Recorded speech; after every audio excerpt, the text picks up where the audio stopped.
अन्न आणि औषध प्रशासन विभागाची राज्यभरामध्ये कारवाई सुरू आहे. मुंबईत देखील कारवाई सुरू आहे. सांताक्रूज मधल्या बजरंग स्वीट मार्टवर एफडीएनं कारवाई केलेली आहे. गंभीर अस्वच्छता आणि अन्न सुरक्षा त्रुटींमुळे या स्वीट मार्टचा परवाना सुद्धा निलंबित करण्यात आलेला आहे. तपासणीमध्ये 86 पैकी केवळ 40 गुण म्हणजेच 47%च कंप्लायन्स झाल्याचं पाहायला मिळालेलं आहे. दुकानाच्या भिंती आणि छतावरचे रंग, प्लास्टर उखडलेलं आढळलंय. फ्लोरिंग खराब अवस्थेत आढळलेलं असून अनेक उपकरणं आणि भांडी गंजलेली असल्याचंही आढळलंय. अन्नपदार्थ आणि कच्च्या मालाच्या साठवणुकीची सुद्धा योग्य व्यवस्था नसल्याचं समोर आलंय. कच्चं, शिजवलेलं, शाकाहारी, मांसाहारी अशा पदार्थांचं योग्य विभाजन नसल्याचं सुद्धा आढळलंय. अन्न तयार करण्यापूर्वी आणि नंतर उपकरणांचं योग्य सॅनिटायझेशन देखील होत नसल्याचं एफडीएच्या तपासणीमध्ये स्पष्ट झालंय.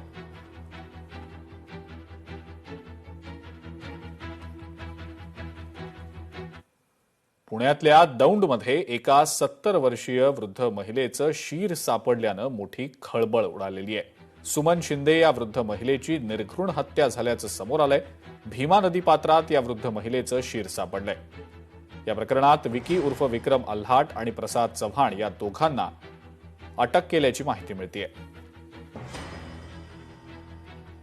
या ज्या घटनेच्या अनुषंगानं जो तपास आहे त्याच्या अनुषंगाने जो एव्हिडन्स आणि त्याची चेन आहे तर ती आता बऱ्यापैकी जुळलेली आहे आणि त्याच्यामुळं मी आमचे सर्व अधिकारी, अंमलदार, आयो तसेच दौंड पोलीस स्टेशनचे प्रभारी अधिकारी शेडगे साहेब या सर्वांचं मी अभिनंदन करतो की त्यांनी या गुन्ह्याच्या तपासामध्ये चांगली तत्परता दाखवून या गुन्ह्याच्या अनुषंगाने आवश्यक असणारे सर्व घटक आता लूपमध्ये आणले आहेत.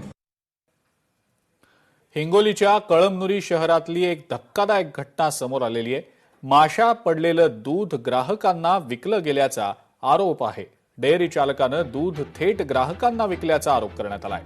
हे दूध अमूल कंपनीला जात असल्याचं चालकानं सांगितल्यानं ग्राहकांना सुद्धा मोठा धक्का बसलाय.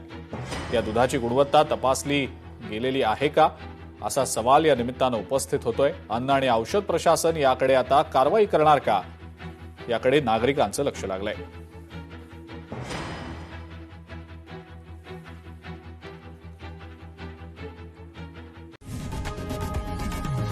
लोकशाही मराठी ऐका, पहा, जागरूक रहा.